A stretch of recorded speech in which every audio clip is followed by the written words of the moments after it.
Aujourd'hui, 21 août 2022, ça y est, j'ai 30 ans.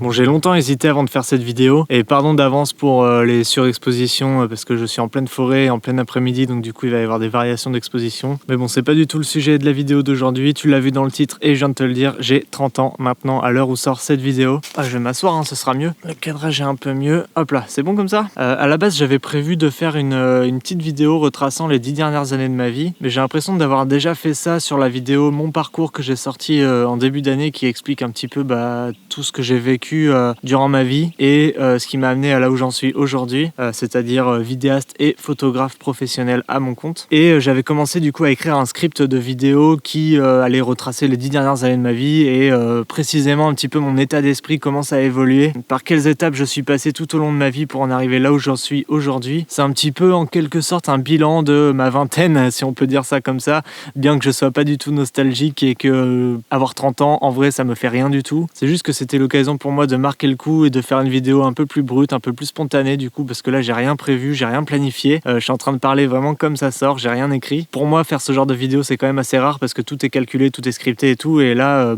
je sors un petit peu de ma zone de confort, ce qui fait pas de mal. Donc à en juger par l'âge de vous, de toi qui regarde cette vidéo, l'âge général de mon audience, vous êtes plus situé entre 25 et 35 ans, donc j'ose imaginer qu'il y en a qui ont déjà passé le cap de la trentaine, d'autres pas encore. Je suis vraiment curieux de savoir dans les commentaires, dis-moi comment tu as vécu, comment tu appréhendes si jamais c'est pas fait, comment tu as vécu ça si jamais t'as passé la trentaine. Personnellement, moi ça me fait rien du tout, c'est juste un âge, l'âge c'est dans la tête, et honnêtement j'ai pas tellement pris conscience de ça, et je pense que je prendrai jamais conscience de mon âge. C'est dans mon état d'esprit, je me suis jamais dit ah ouais j'ai cet âge là, tout, j'en suis pas là dans ma vie.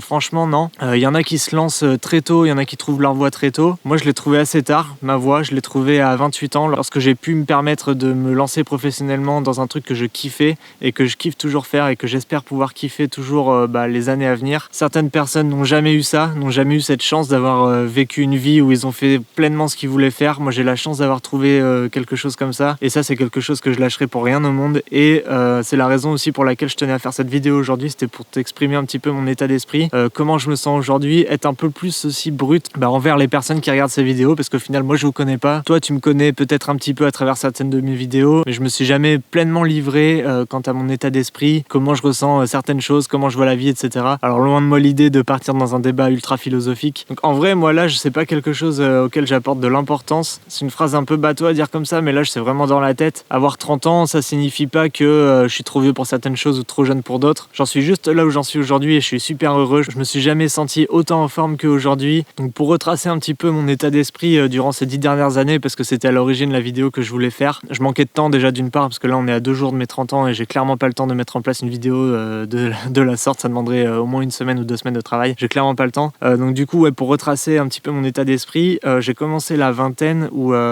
10 jours après ma vingtaine, mon 20e anniversaire en fait, je suis parti en Chine. Je suis parti faire ma L3, toute ma 3e année de licence, donc j'ai fait une licence en langue étrangère appliquée, anglais et chinois, et durant toute la 3e année je l'ai passé en Chine à étudier dans la ville de Xi'an, donc c'est une des plus prestigieuses universités chinoises. Franchement ce voyage là il m'a fait découvrir tellement de choses sur la vie. Avant de partir j'avais une vie un petit peu banale, si on peut dire ça comme ça, c'est quelque chose qui est loin d'être péjoratif, hein, rassure-toi. La banalité c'est pas quelque chose de mauvais, seulement moi j'avais envie de plus, j'avais envie de découvrir le monde. J'étais fasciné par la géographie, l'anglais, les voyages, tout ça depuis gamin, mais j'ai jamais eu l'occasion de vraiment partir de chez moi. Donc dès que j'ai eu l'occasion, j'ai sauté dessus en fait, tout simplement, et je suis parti 1 an étudier en Chine. Donc pendant 1 an je parlais quasiment pas français, je parlais tout le temps soit anglais soit chinois. Du coup le fait d'être sorti de ma zone de confort durant mes 20 premières années de ma vie, ça m'a fait me rendre compte qu'au final j'étais pas trop ouvert avant. Je me suis carrément ouvert au monde grâce à ce voyage là en fait, et mon état d'esprit a radicalement changé en fait grâce à cette année passée à l'étranger. J'étais quand même encore un gamin parce que j'avais 20 ans, j'étais un petit peu insouciant, j'avais aucune idée de ce que je voulais faire de ma vie et je m'en préoccupais pas du tout en fait. Je pensais même pas à ça, j'avais des plans un petit peu vite fait, je voulais poursuivre mes études mais au final ça s'est pas fait. Donc suite à mon voyage en Chine, je suis retourné vivre chez mes parents parce que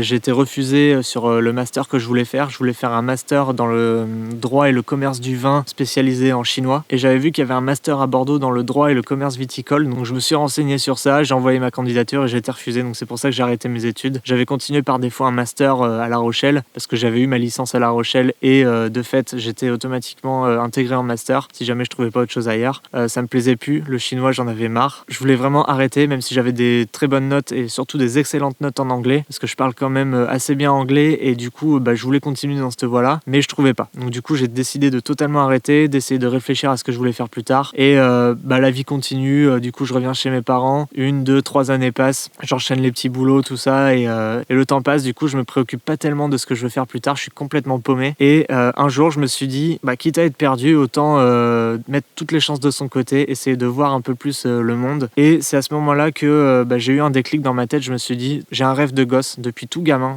aussi longtemps que je puisse me rappeler, je me souviens même plus quel âge j'avais, peut-être 6 ans, 7 ans. Je suis fasciné par les États-Unis. J'ai toujours rêvé d'y aller. Dès que j'ai eu internet, je regardais sur Google Maps comment c'était fait, je regardais plein de trucs, plein de documentaires, de photos, de tout. Enfin, j'étais vraiment fasciné par ça et je le suis encore aujourd'hui. Je sais plus très bien, en 2014 ou 2015, je me suis dit tiens, si je partais aux États-Unis. Quand j'étais en Chine, j'avais pas mal de potes américains, dont un avec qui j'étais resté vraiment en contact, même après la Chine, on continuait à se parler, à se faire des Skype et tout. Et du coup, je l'ai contacté et je lui ai demandé est-ce qu'il y a moyen que tu m'héberges aux États-Unis pendant 1 semaine, 10 jours. J'ai envie de découvrir ce pays. Il me dit pas de problème. Et là, je me dis ok, je vais booker un road trip carrément aux États-Unis. Je vais partir et je sais pas si je reviens. Dans ma tête, c'était ça à l'époque. Je savais même pas si je voulais revenir en France. Je voulais vraiment partir, découvrir ce pays parce que ça me fascinait. J'étais sûr que j'allais kiffer et sans savoir si j'allais revenir. Donc ça, c'était deuxième moitié de 2015. Donc 2 ans après mon retour de Chine finalement. Et dès que j'ai booké mon billet aller, je me suis dit ok, là je vais vivre mon rêve. J'ai envie de le vivre à fond. Donc vraiment à fond. Donc tous les mois de salaire que je passais à travailler, ça partait de côté. J'avais planifié un voyage de 50aine de jours à peu près, un peu moins de 2 mois, 1 mois et demi, 2 mois. Vu que mon pote pouvait m'accueillir seulement 1 semaine, je me suis dit c'est pas grave, le reste je vais le faire tout seul. Lui il va me faire découvrir un petit peu le pays, comment ça fonctionne et tout, une fois sur place, et après je me débrouille. J'étais quand même très très confiant parce que vu que je suis parti 1 an en Chine, à la base j'étais tout seul, je me suis fait quand même beaucoup de potes, mais j'ai passé beaucoup de temps tout seul. Là j'étais vraiment confiant, surtout que là les États-Unis c'est un pays occidental, je parle très très bien anglais, donc du coup j'ai aucun problème pour me faire comprendre. Et me voilà en train de booker toutes mes activités, toutes les villes que je voulais voir. Donc je voulais absolument voir San Francisco, Los Angeles. Et il y avait un truc que j'avais pas prévu de voir et ça c'était la grosse claque de ce voyage, c'était New York. New York, j'y suis resté que 4 ou 5 jours, je me souviens plus très bien, et j'ai adoré cette ville. Pourtant je suis quelqu'un qui adore la nature, je viens de la nature, j'ai grandi dans la campagne.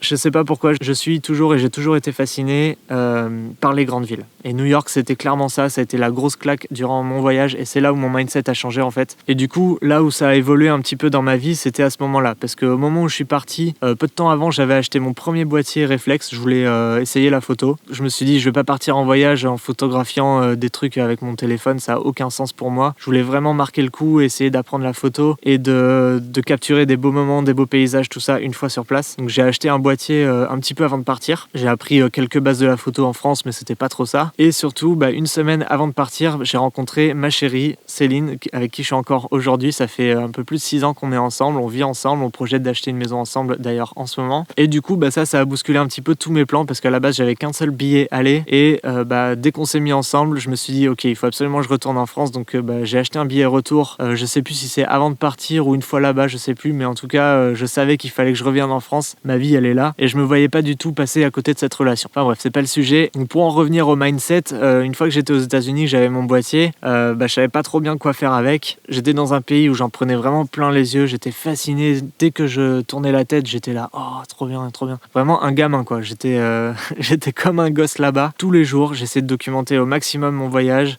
J'étais pas trop à l'aise devant la caméra ni derrière parce que j'apprenais juste, ça faisait que quelques mois que j'avais mon boîtier et puis il y avait pas encore autant de tutoriels à l'époque sur YouTube ou alors en tout cas je savais pas où chercher ni comment. Je connaissais pas les termes, je savais pas ce que c'était l'ISO, je savais pas ce que c'était l'ouverture, tout ça. Je connaissais absolument rien. rien. Et un beau jour, j'arrive à Los Angeles dans mon Airbnb et ce Airbnb, il était déjà occupé, enfin une chambre était occupée par quelqu'un qui s'appelle Marco et qui est photographe professionnel. Il est italien et il venait juste de quitter son taf en Italie pour venir vivre aux États-Unis et bosser en tant que photographe à plein temps. Donc dès qu'on s'est rencontrés, ça a vraiment hyper bien matché. Il a vu que j'avais un boîtier et que je faisais de la photo. Vraiment hyper sympa, il s'est intéressé à moi, je me suis intéressé à la photo parce que c'était quelque chose que je voulais absolument apprendre et j'ai vu qu'il était photographe. En plus de ça, il commençait juste à se lancer professionnellement, donc il avait un petit peu de temps devant lui. Et petit à petit, on sympathisait, je m'intéressais beaucoup à sa vie, tout ça. Et puis un soir, on a fait une sortie photo. C'était vers Chinatown, un petit quartier de Los Angeles. Il faisait complètement nuit et là, on commence à faire des photos, il m'apprend plein de techniques et tout. Et là, je me suis dit, mais en fait, c'est ça le rêve. Ça, c'est ça mon kiff en fait. Je savais pas jusqu'à présent, mais c'est vraiment ça. La photo, c'est quelque chose que je viens juste de découvrir, mais j'adore. Donc plus il m'apprend des trucs, plus je suis intéressé, plus j'ai envie d'en découvrir plus je progresse en plus et je le vois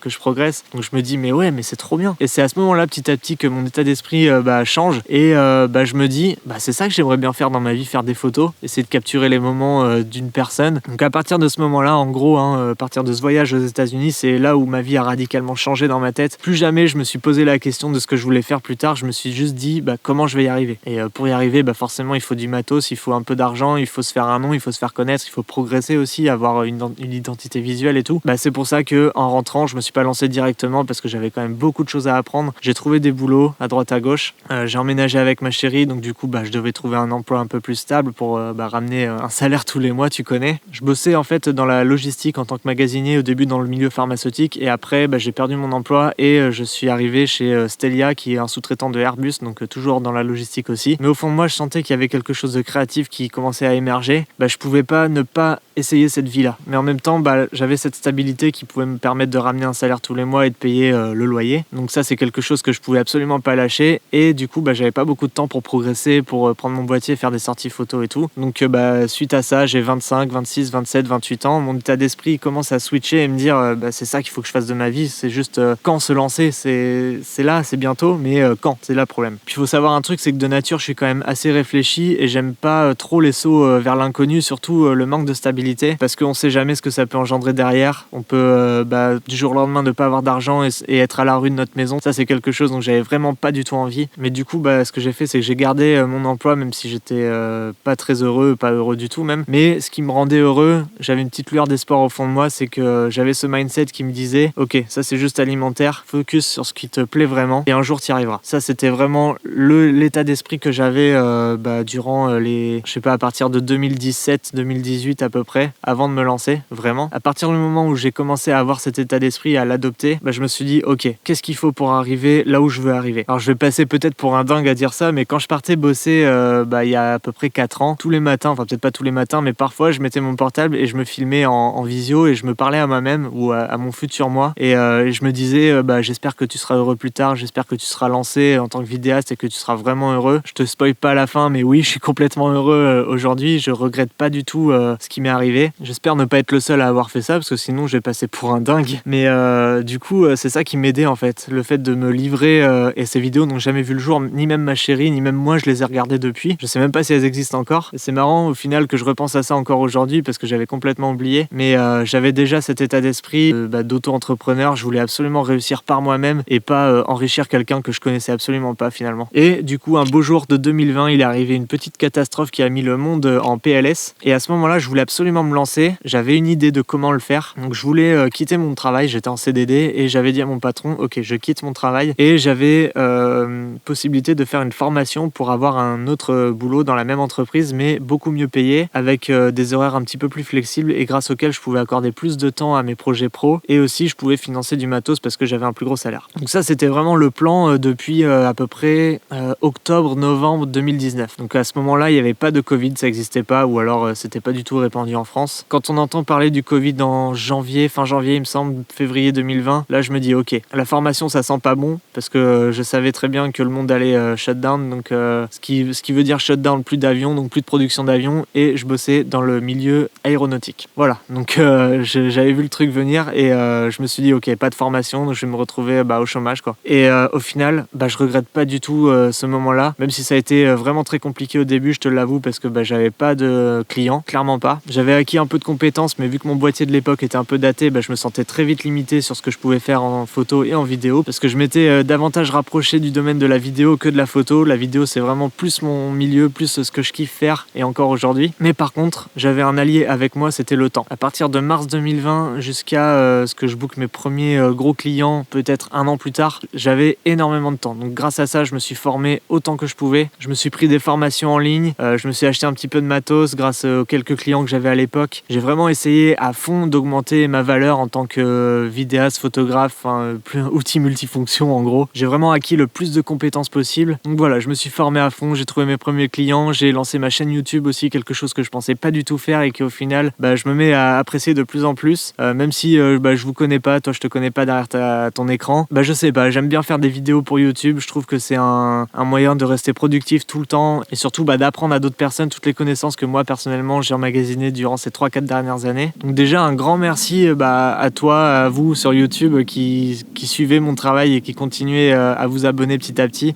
Ça me fait vraiment super plaisir. Donc voilà, tout ça pour dire qu'aujourd'hui j'ai 30 ans, je suis quelqu'un d'extrêmement heureux et que j'ai quand même passé beaucoup de temps à me chercher, beaucoup d'années à pas savoir ce que je voulais faire de ma vie. Ça m'est tombé dessus par hasard, pas par hasard, j'ai quand même un petit peu provoqué la chance, mais je pensais pas du tout à ce moment-là avoir envie de ça. C'est venu progressivement en fait. S'il y a un conseil que tu peux tirer de cette vidéo, c'est si jamais il y a quelque chose que tu aimes par-dessus tout, rien ne peut t'empêcher de le faire en fait. Faut pas que tu te mettes de barrière, ça c'est vraiment très important, il faut pas de barrière. Je vais me barrer dans un délire philosophique, mais t'auras pas de deuxième chance dans la vie. Donc si jamais il y a quelque chose que tu kiffes par-dessus tout, le seul conseil que je peux te donner c'est fonce. Essaye de voir comment tu peux arriver au résultat que tu souhaites obtenir. Dis-toi dans la tête que rien n'est impossible. Si jamais quelqu'un que tu admires arrive à faire ce qu'il est en train de faire, ça veut dire que n'importe qui est capable aussi. Voilà. Et des plans pour le futur, si jamais je peux avoir des projets, j'en ai beaucoup, mais j'en parle pas. Je fais partie des gens qui n'aiment pas parler de ce qui se fait dans l'ombre, parce que si jamais je dis que je vais faire quelque chose et qu'au final ça se fait pas, je vais pas annoncer ce qui est en train de se préparer maintenant si jamais ça voit pas le jour. Donc il y a plein de choses en préparation,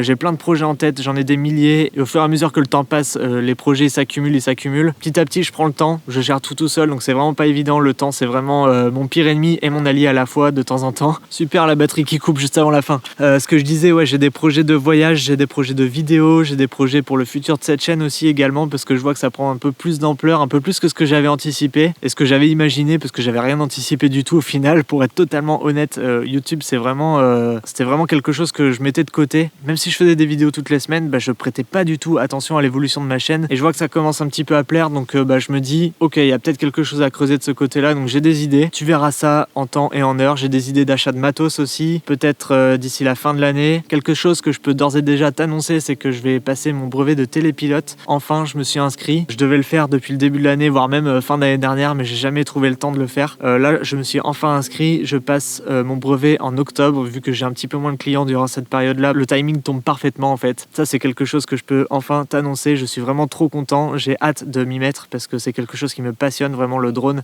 J'ai vraiment envie de pousser ça un peu plus que ce que je fais là, et surtout de pouvoir proposer ça à mes clients en tant que professionnel. Donc voilà, cette vidéo est quand même très longue. Je vais te laisser. Je te remercie infiniment d'être resté jusqu'au bout si jamais t'es encore là. Moi, je vais rentrer chez moi à faire le montage de cette vidéo et la sortir dans la foulée, parce que 30 ans c'est dans 2 jours. Je les ai pas encore, mais à l'heure où tu le vois, je les ai. Donc un grand merci à toi d'avoir regardé cette vidéo. Un grand merci à tous ceux qui me suivent, à tous ceux à mon entourage très proche et tous ceux qui me suivent de près ou de loin. Ça me fait vraiment chaud au cœur de se sentir soutenu. Ça me fait vraiment très plaisir, et rien que pour ça, je vais jamais m'arrêter en fait. Tout ça pour moi c'est vraiment que le début. J'ai plein de projets en tête, plein de trucs qui vont sortir. Bref, j'arrête de t'embêter avec cette vidéo. Porte-toi bien, ciao.